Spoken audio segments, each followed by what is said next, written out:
tadi dengerin suara perempuan sih. Aku tadi denger, sumpah ini kayak gue kayak pusing banget. Allahu Akbar. Hey, ada yang jatuh. Gue denger ada yang jatuh. Itu apa? Dari atas ini ada kepalanya loh, Dik. Ini ada kepalanya loh. Ini ada kepalanya loh. Itu ada kepala loh di atas loh.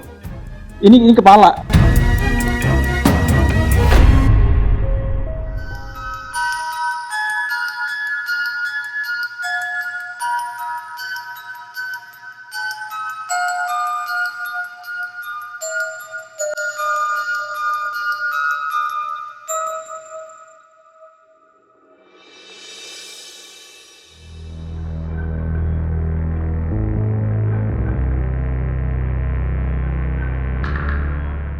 Rumah Nenek Hitam, sebuah rumah kosong terbengkalai puluhan tahun yang terletak di Jalan Lebak Bulus 1, Jakarta Selatan.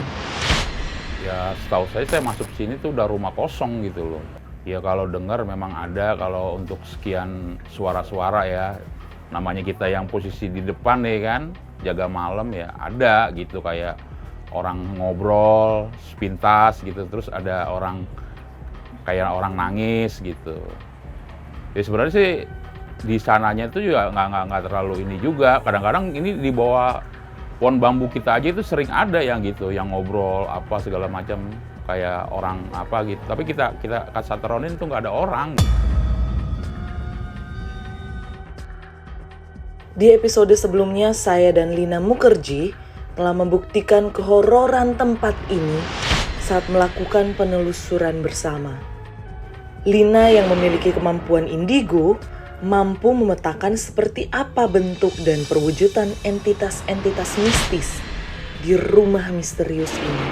Salah satunya adalah sosok nenek, anak kecil bercucuran darah, siluman ular berkaki banyak, dan jin-jin negatif yang bernaung di rumah kosong ini.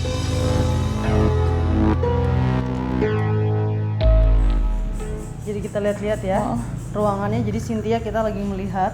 Kalau bahasa India kita salam itu namaste gitu. Jadi Namaste. kita karena ini pemiliknya India kita bilang namaste atau namaskar. Itu adalah ucapan salam di mana kita berkomunikasi atau secara langsung kayak gitu. Ya, jadi pas aku masuk di sini tuh melihat juga dan kayak ada rintihan tangisan gitu ya. Kayak ada sebuah kesedihan sih yang aku lihat. Jadi kerasa banget gitu, kayak ada yang minta tolong gitu. Nggak tahu ceritanya gimana. Nanti coba aku lihat, karena aku tuh secara langsung berbahasa tuh nggak bisa ya sama makhluk astral. Tapi kalau kayak melihat pakai mata batin gitu kayak bisa aku rasakan ada kepiluan dan kesedihan gitu. Kayak mungkin orang ini sakit atau apa kayak gitu sih. Tapi yang kamu rasakan yang disampaikan ini sosoknya perempuan kah, laki-laki? Memang benar perempuan sih. Perempuan Bener, nenek-nenek ada. Itu yang aku rasakan sih. Merinding disco gue langsung.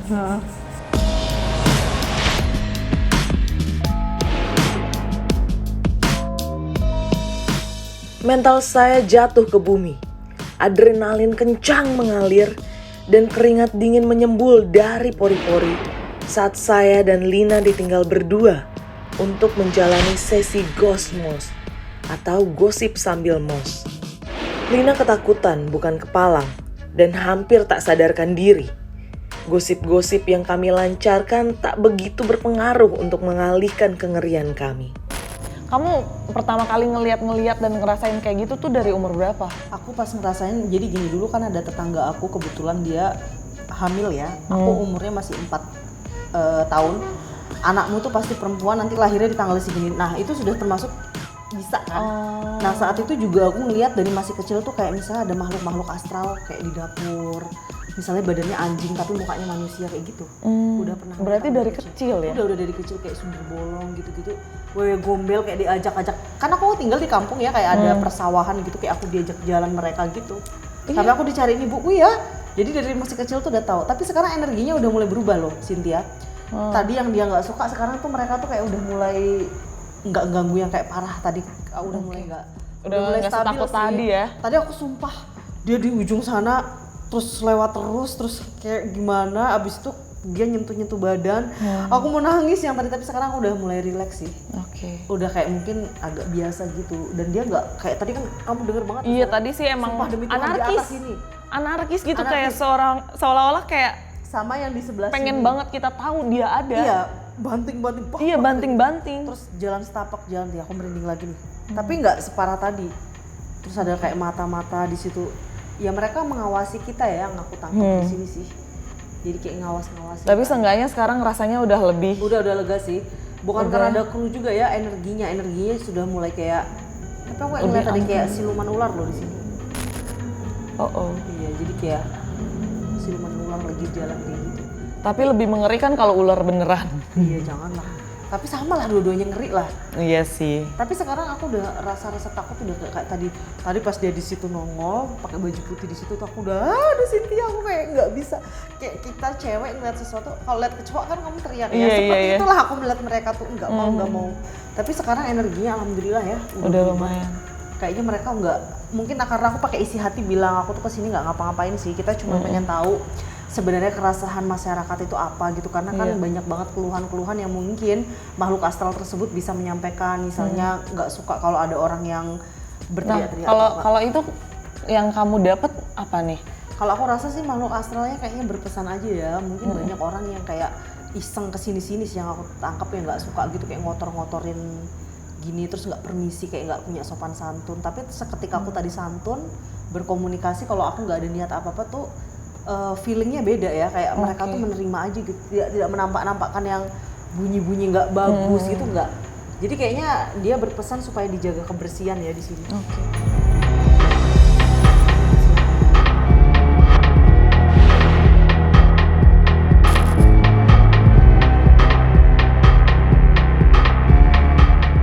Seorang konten creator wanita bernama Ina. Lantas kami utus untuk menjalani metode sendiri di rumah nenek hitam ini. Sesi solo explore Ina pun berjalan tak mulus. Beberapa fenomena misteri dirasakan wanita pemberani ini. Hingga akhirnya kami akan mengutus pemburu hantu kawakan, Erik si dokter hantu, dan Dika sang ghost photographer, dan diakhiri sesi penelusurannya mereka melaporkan temuan audio visual mereka yang sangat cocok dengan mitos urban legend yang dikisahkan masyarakat. Malam ini kami mengabarkan hasil investigasi lanjutan kami di rumah horor Lebak Bulus, dan episode ini kami namakan Rumah Nenek Hitam Part 2.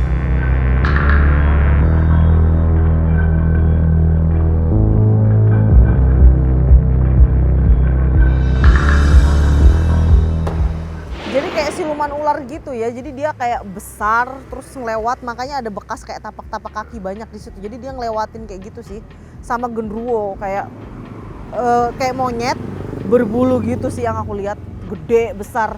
Cuman aku tuh nggak bisa ngelihat secara detail wajah mereka karena mereka menampakkan nanti ganti lagi, jadi berubah-ubah gitu loh.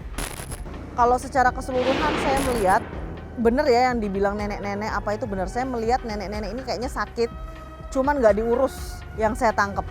Jadi ketika mungkin keluarganya yang India tadi atau apa itu kayaknya menelantarkan, itu yang saya tangkap sih, karena dia memberikan tangisan dan jeritan-jeritan tangisan yang berulang-ulang terus, merintih kayak saya praktekkan, misalnya kayak lagi duduk kayak gini terus kayak minta tolong kayak gitu sih yang aku lihat tadi. Cuman aku nggak bisa bicara secara detail karena dia kalau habis aku lihat dia ngilang, nanti dia ada di pojok sana dia ngilang lagi kayak gitu.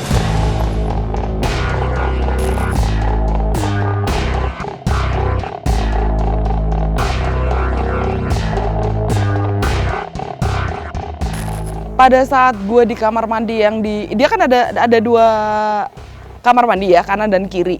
Nah, kamar mandi yang kiri yang bener-bener connecting sama ruang tamu itu gue dapet interaksi kayak ada batu ngelempar ke triplek tapi jaraknya tuh jauh. Gue nggak tahu itu ketangkep apa nggak tuh suaranya. Terus sama ada suara kayak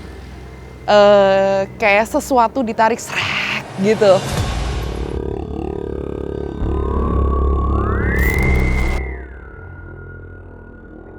Oke, di sana Dika. Oke, saat ini kita masih melihat bagaimana Dika mengambil beberapa foto. Oh, tadi di dalam